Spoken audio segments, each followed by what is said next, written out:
Yeah.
Alléluia. Merci Seigneur Jésus-Christ. Merci Seigneur Jésus-Christ. Amen. Amen. Amen. Je vous prie de vous asseoir s'il vous plaît.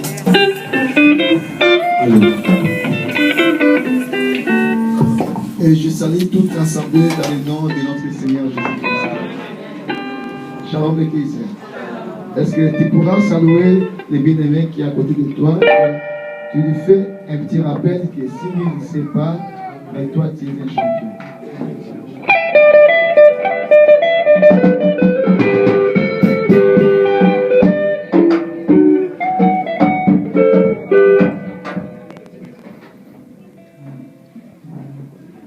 Shalom l'Église. S'il vous plaît, je vous prie de tenir vos portables parce que ce n'est pas du tout évident quand on prêche et nous voyons des téléphones sonner de gauche à droite. Ça perturbe de celui qui nous prêche la parole du Seigneur. S'il vous plaît, je vous prie de tenir vos téléphones portables. C'est très important.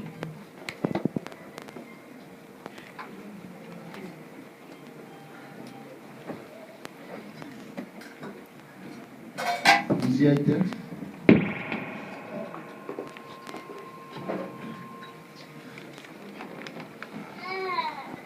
Nous parlons d'un thème qui est prépondérant.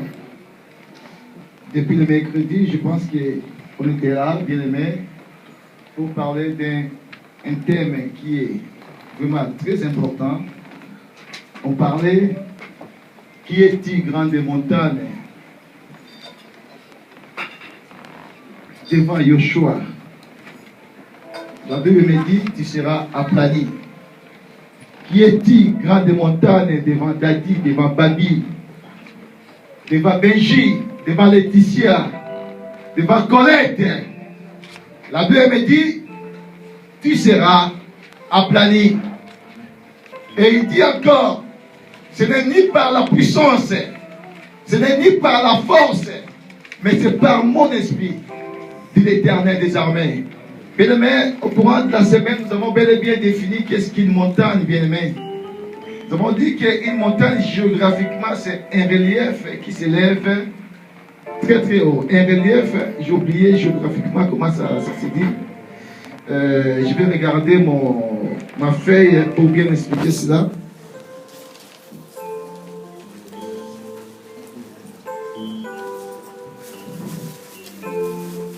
C'est un relief important du sol s'élevant à une grande hauteur.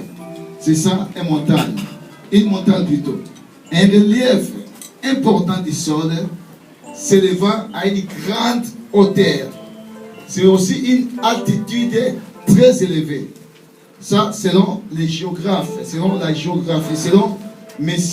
Larousse, il définit la montagne de cette manière-là.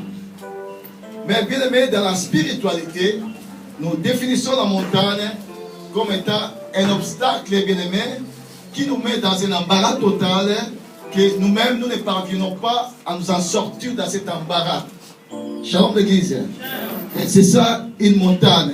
C'est un problème qui est difficile à résoudre dans ma vie. Une situation difficile de s'en sortir. C'est une montagne qui se met devant moi. Shalom l'Église. Nous avons parlé que Dieu avait choisi quelqu'un en Israël pour que les montagnes soient aplanies. Dieu avait choisi Zorobabel à cette époque-là. Hier, j'avais dit que Zorobabel, c'est le type de Jésus-Christ. C'est celui qui devait enlever la confusion en Israël, en Juda. C'est celui qui avait reçu le mandat de la part du Seigneur pour rebâtir le temple qui était détruit lors de la déportation d'Israël à Babylone. Shalom l'église. Oh, bien-aimé, c'est très important. Bien qu'il puisse avoir des montagnes dans ta vie, bien-aimé, mais il y a une chose, il faut que ces montagnes-là puissent être aplanies dans ta vie. Mais des montagnes ne peuvent pas persister dans ta vie parce que ça te met dans une situation très embarrassante. Bien, mais nous avons la capacité, bien aimé, pour que les montagnes puissent être aplanies dans notre vie. J'avais dit que je peux être le choix de Dieu ou je peux être un fils de la promesse, mais il me faut aussi un mandat, bien aimé. Si je n'ai pas le mandat de Dieu, bien aimé, les montagnes persisteront dans ma vie. Les montagnes s'élèveront toujours dans ma vie parce que je n'ai pas une mission. Dès la création de l'homme, bien aimé, Dieu a toujours donné une responsabilité, une charge, une mission à l'homme. Dieu n'a jamais voulu que l'homme soit inerte, que l'homme soit paresseux. Dieu donne toujours la mission, la charge, la responsabilité à l'homme. Quand il a créé Adam, il a dit, il les a mis dans les jardins d'Éden. Vous avez remarqué, c'était pour cultiver les jardins, c'était pour garder les jardins. Shalom l'église. Cultiver, ça veut dire se mettre au développement de quelque chose. C'est pour ça, bien aimé, c'était Adam, bien aimé, qui a nommé le nom des arbres, le nom des animaux. C'est parce qu'il s'était mis au développement du jardin. Shalom l'église. C'est très important, bien aimé. Je ne peux pas en aucun cas venir à l'église, je suis seulement un chrétien de dimanche, bien aimé. Non, un chrétien, bien aimé, doit toutefois avoir un mandat de la part de Dieu ou une mission. Shalom l'église. Je dois agir de la part de la personne qui m'a appelé. La Bible dit, personne ne vient dans le Seigneur si le Christ ne l'attire. Je ne sais pas qui c'est qui t'a appelé dans l'œuvre de Dieu. Si réellement c'est Dieu qui t'a appelé, bien aimé, tu ne peux pas rester main croisée dans l'œuvre du Seigneur. Bien aimé, tu dois chercher à faire quelque chose dans l'œuvre du Seigneur. Il te faut une mission, bien aimé. Pour que le Seigneur puisse te payer, bien aimé, il faut travailler dans son œuvre. Si tu es d'accord avec moi, tu dis Amen. C'est très important, bien aimé. La Bible dit quelque part, l'ouvrier mérite quoi? Amen. L'ouvrier mérite son salaire. Bien aimé, je ne peux pas en aucun cas, si je ne travaille pas quelque part, d'aller réclamer un salaire à une entreprise quelconque, bien aimé. Non, ça ne se fait pas. Il faut que quand je réclame quelque chose vis-à-vis de mon Dieu bien-aimé, il faut d'autre part aussi que je sois son ouvrier ou son ouvrière bien-aimé. Si je ne suis pas bien-aimé, je ne suis pas digne de réclamer quoi que ce soit vis-à-vis de mon Dieu. C'est très très important bien-aimé. Shalom l'église. Or, nous avons vu que Zorobabel, c'est celui, l'homme par excellence bien-aimé, qui avait reçu une mission de la part du Seigneur pour rebâtir la maison qui était détruite, bien-aimé. Et Zorobabel, bien-aimé, Dieu était avec lui. Si Dieu est pour toi, la Bible me dit, qui sera contre toi? Shalom me dit, toute personne qui bosse avec Dieu, Dieu l'accompagne toujours. Amen. Shalom. Bien-aimé, des fois, des montagnes, ça ne s'aplanit pas dans ta vie. Parce que quelque part, Dieu ne bosse pas avec toi. Shalom l'église. Bien-aimé, vous savez, David, il est parti arracher la brebis dans la gueule du lion. Ça dit beaucoup, bien-aimé. Une brebis que le lion déjà a pris.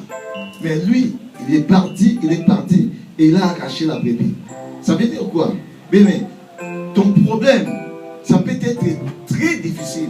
Qu'il est dans la main, je ne sais pas qui, d'un sorcier, ou je ne sais pas qui, bien-aimé. Mais si tu es avec Dieu, bien-aimé, Dieu ira pour récupérer, bien-aimé. Même si le problème est enterré, bien-aimé, Dieu ressuscitera, donnera la solution à ton problème. Shalom l'église. C'est très important. Mais il faut que tu puisses avoir le mandat. Tu bosses avec Dieu. Nous avons vu l'autre fois, bien-aimé, Moïse, bien qu'il était un choix de Dieu, Moïse, bien qu'il était bien-aimé, c'est lui, le fils que Dieu avait promis, la personne que Dieu avait promis pour libérer son peuple. Mais Moïse, aussi longtemps qu'il n'avait pas encore reçu le mandat, la mission de la part du Seigneur, bien-aimé, quand il a voulu libérer le peuple de Dieu par sa propre force, Moïse, bien-aimé, avait fui l'Égypte pendant 40 ans. Il était là, bien-aimé, fugitif, parce qu'il a cru que par sa propre force, il pourra faire quelque chose. C'est pour ça que je te dis, bien-aimé, pour que les montagnes, bien-aimé, puissent être aplanies, ça ne sera pas par ta force, bien-aimé, ça ne sera pas, bien-aimé, à cause de ton argent, mais il faut que le Seigneur fasse quelque chose, bien-aimé. C'est pour ça que le Seigneur a dit à Zorobabel, ce n'est ni par la force, ni par la puissance, mais c'est par mon esprit. C'est moi qui interviens, c'est moi qui va faire tout. Mais toi, Zorobabel, tu as seulement un mandat pour exercer de ma part. Shalom l'Église. Aujourd'hui, nous allons parler montagne, ôte-toi. Shalom l'Église. Montagne, ôte-toi de là. Nous avons cette capacité-là, bien-aimé. Tu as cette capacité-là, bien-aimé, de dire à une montagne, j'en veux plus de toi. Tu as beaucoup pris de la place dans ma vie. Tu as pris beaucoup de l'ampleur dans ma vie. Bien-aimé, ne laisse pas cette maladie-là qui te ronge jour et nuit dans ta vie. Et tu lui avais donné un nom. Bien-aimé, aujourd'hui tu diras à cette maladie-là, je t'en veux. Ôte-toi. Jette-toi dans la mer. Et bien-aimé, dis-toi que cette maladie-là, aujourd'hui, et ça ira dans ta vie, il va se jeter dans la mer. Au nom de Jésus. Au nom de Jésus. Matthieu. Pardon, Marc 11.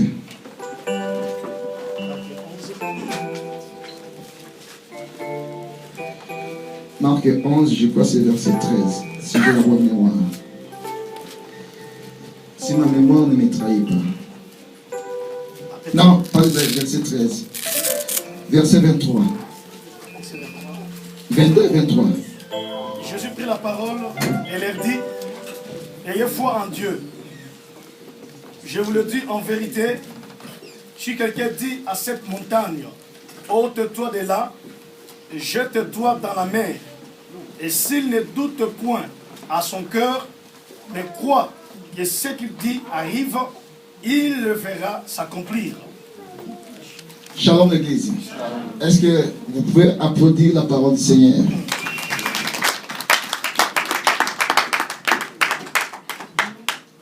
Jésus dit à ses disciples, il faisait la route un jour avant avec ses disciples et Jésus avait faim.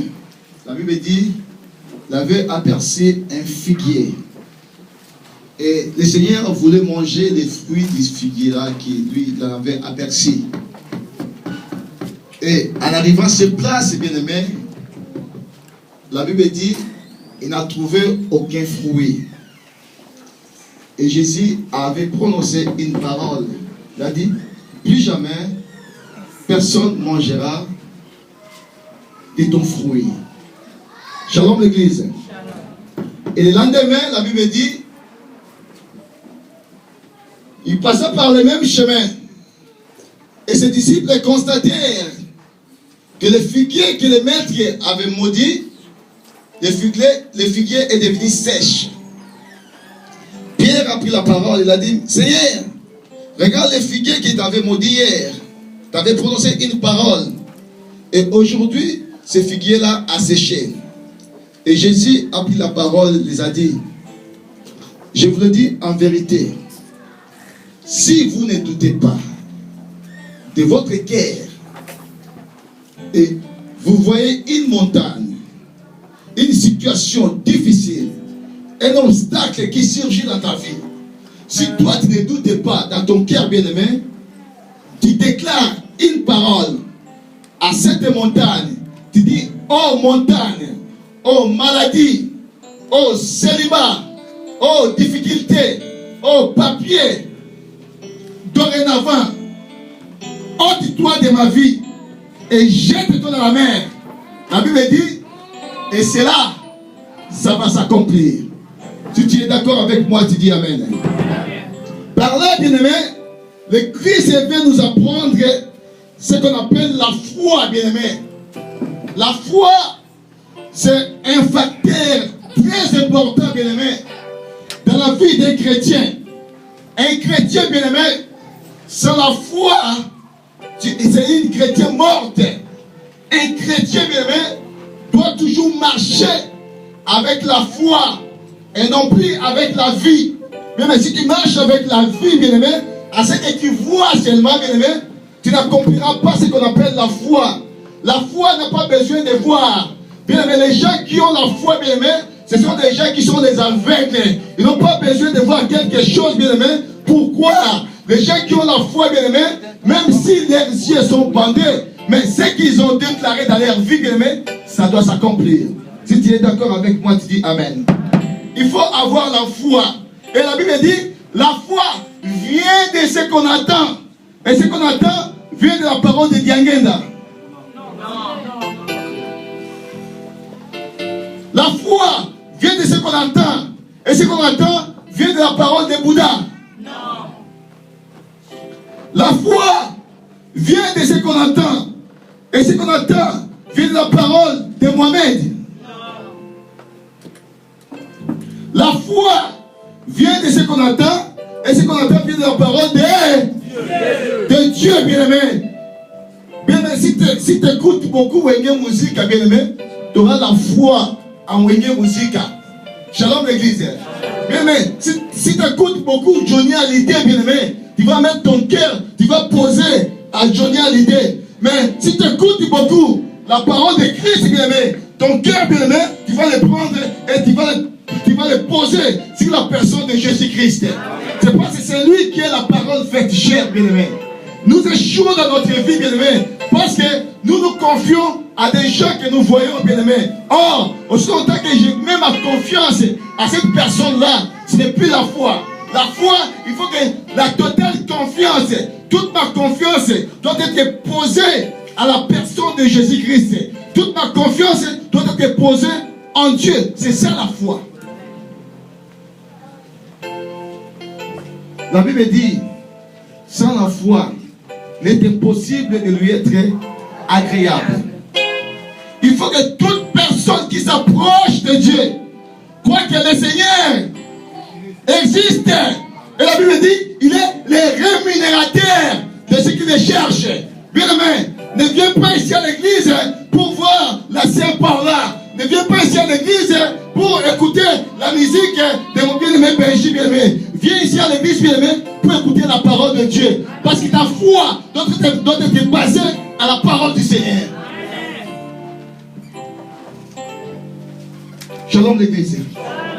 Beaucoup de gens, même la Bible dit, maudit celui qui se confie à l'homme. Regarde tellement des gens que tu avais posé ta confiance. Jusque-là, pas de résultats. Fiasco. Amen. Parce que l'homme restera toujours l'homme. Shalom l'église.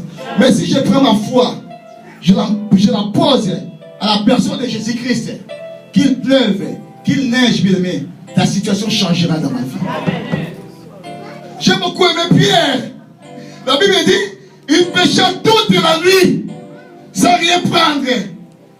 Oh, celui qui était expert en pêche, celui qui connaissait la mathématique, je ne sais pas si ça veut dire mathématique, là où est de la pêche, bien aimé. Il connaissait les tactiques, les techniques, toutes les techniques de la pêche. Et dans la pêche, bien aimé, il faut que Pierre puisse pêcher pendant la nuit. Parce que le matin, bien aimé, les poissons ont tendance à descendre encore trop bas sur la mer. Vers la nuit, les poissons ont tendance à monter. Mais le matin, les poissons descendent encore trop bas. Et Pierre connaissait toutes ces tactiques-là. Mais la Bible dit, toute la nuit, il a pêché sans rien prendre. Mais le matin, bien aimé, oh, j'ai beaucoup aimé le matin. Parce que cette personne-là, il s'appelle l'étoile brillante du matin. Il est apparu que le matin dans la vie de Pierre. Shalom l'église. Quand il est apparu, il a dit à Pierre, Pierre, j'ai ton filet du côté droit.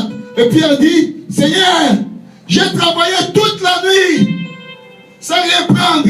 Mais, oh, les Français disent, bien aimé, Quand il y a amen, la première parole, le premier paragraphe que Pierre a dit, ça ne vaut plus rien. C'est à boycotter. Il a dit, j'ai travaillé toute la nuit. Cette parole, bien aimé, ne vaut plus rien. Mais il a dit, mais, si ta parole, Christ, si ta parole, je jetterai le filet. Shalom l'église. Et Pierre a jeté le filet. Le jour là, bien aimé, depuis que Pierre a commencé sa pêche, il n'a jamais pêché des poissons de telle sorte. C'est parce que Pierre a mis sa foi sur la parole de Dieu. Shalom l'église. Si le monde te dit que non, toi tu es stérile, c'est un langage mondain. Si le monde te dit que non, toi, ta vie est limitée là, ta maladie, il n'y a pas de solution. Bien mais laisse-moi te dire, c'est un langage du monde. C'est les médecins qui ont dit cela. C'est pas Dieu qui a dit. Dieu a un autre langage pour ta vie. Les médecins, ce que les médecins déclarent, c'est pas ce que Dieu déclare pour ta vie. Shalom l'église. Ce que la préfecture déclare pour ta vie, ce que la France déclare pour ta vie, bien aimé, laisse-moi te dire, c'est pas ce que Dieu déclare pour ta vie. Si la France déclare des négativités pour ta vie, bien aimé, ce n'est pas le langage de Dieu. Dieu a un autre langage pour ta vie.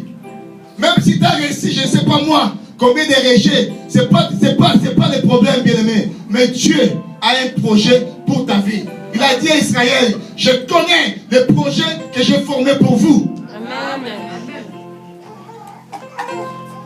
Shalom l'église.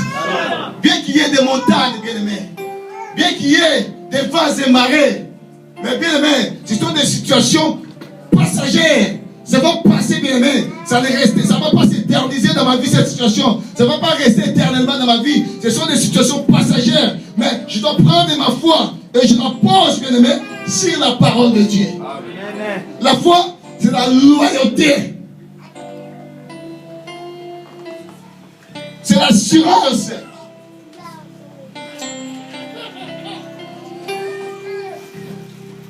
La foi, c'est l'adhésion de mon esprit aux vérités que Dieu me révèle. C'est ça qu'on appelle la foi.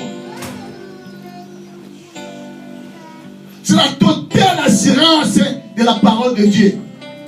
Bien qu'il y ait des montagnes, bien aimés, dans ma vie, mais j'ai la totale assurance à ce que Dieu m'a dit. Moi. Bien aimé, tout chrétien a quelque chose de la part de Dieu. Amen.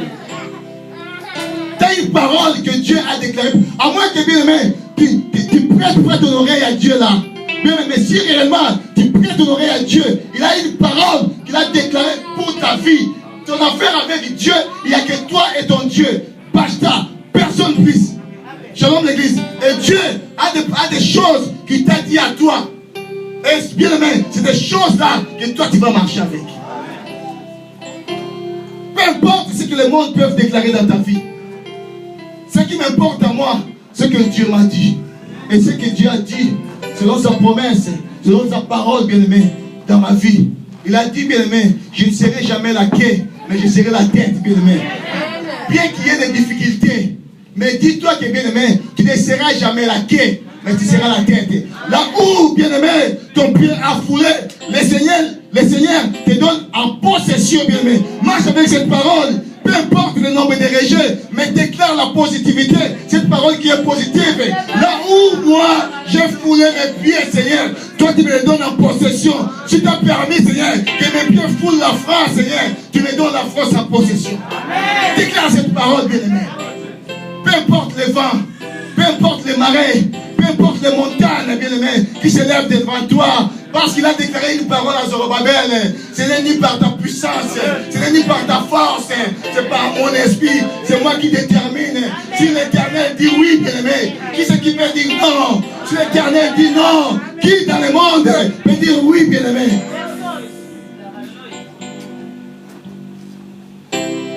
Renouvelle ta confiance à ce Dieu-là. Où est-ce que tu as mis ta confiance? Tu crois qu'il est bien aimé? L'offrande, c'est lui la solution du monde entier. Tu crois qu'il est bien aimé? La préfecture, c'est lui la solution du monde entier? Non. Il y a quelqu'un qui est au-dessus de la préfecture. Il y a quelqu'un qui est au-dessus de la présidence. C'est pour ça, bien aimé, la Bible appelle les rois des, les seigneurs des. Parce que dans le monde, il y a des seigneurs. Dans le monde, il y a des rois. Il faut que quelqu'un soit au-dessus de ces rois-là. Il faut que quelqu'un soit au-dessus de ces seigneurs-là. Mais aussi longtemps que la maladie persiste dans ta vie, quelque part, ta maladie commence à te dominer. Il commence à être ton Seigneur. Un Seigneur, ce n'est rien d'autre qu'un maître, bien-aimé. Il commence à être ton maître. Il te déstabilise, bien-aimé. Mais dis-toi qu'il y a quelqu'un qui est au-dessus de cette infirmité-là. Et aujourd'hui, bien-aimé, tu diras à cette infirmité-là, je ne veux plus parler de toi. Ôte-toi.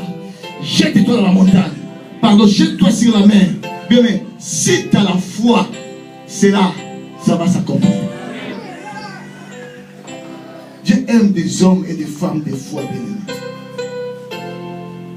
La foi, c'est la beauté chrétienne. Shalom le Christ. Bien-aimé, sans la foi, il est impossible de lui être agréable. Marchons selon la foi et non pas selon la vie. Christ, il marchait sur les eaux. Pierre, les disciples ont vu Christ, ils étaient dans une barque, ils ont vu Christ. Ils ont cru que c'était un fantôme. Ils criaient. Christ a dit, rassurez-vous, c'est moi.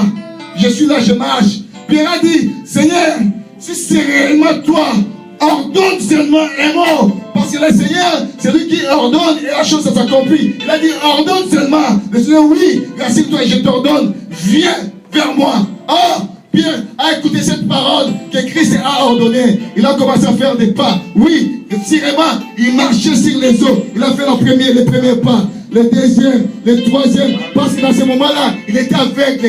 Quand il a reconnu que non, je m'appelle Pierre, je suis Pierre. C'est pas cette parole que moi je suis Pierre. Comment est-il possible que je puisse marcher sur les eaux? Et Pierre a commencé à se noyer. Shalom l'église. C'est pas si tu regardes comment tu es toi. Tu ne regardes pas la parole de Dieu.